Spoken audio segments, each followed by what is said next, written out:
Hi, I'm Josh Veit, the editor of Publicola, here with today's press release roundup. First up, a press release from Republican State Attorney General Rob McKenna, who's going to the Ninth Circuit Court of Appeals in California next month to try and overturn a ruling by a federal judge in Tacoma.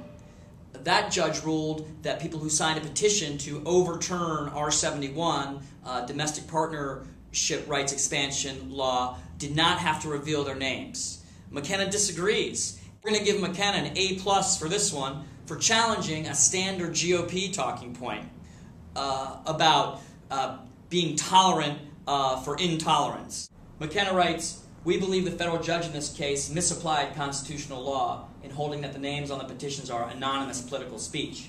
That concept was developed to protect, for instance, NAACP members from the violence in the South in the 1950s.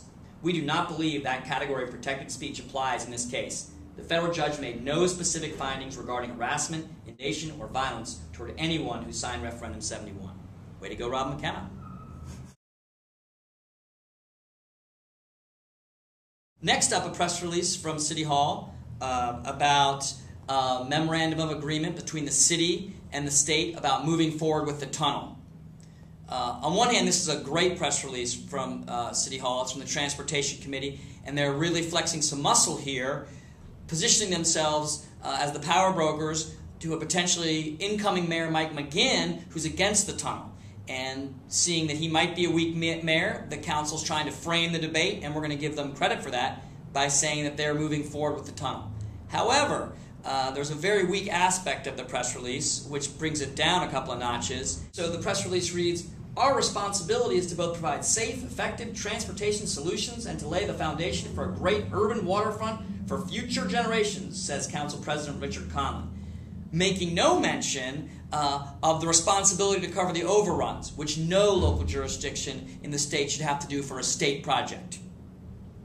We'll give that press release a B, B- for the mix of strong and weak position.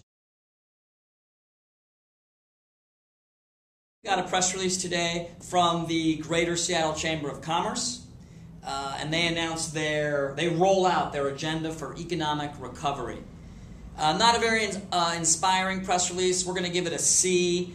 Their ideas are to repeal the head tax. They say yes on the tunnel.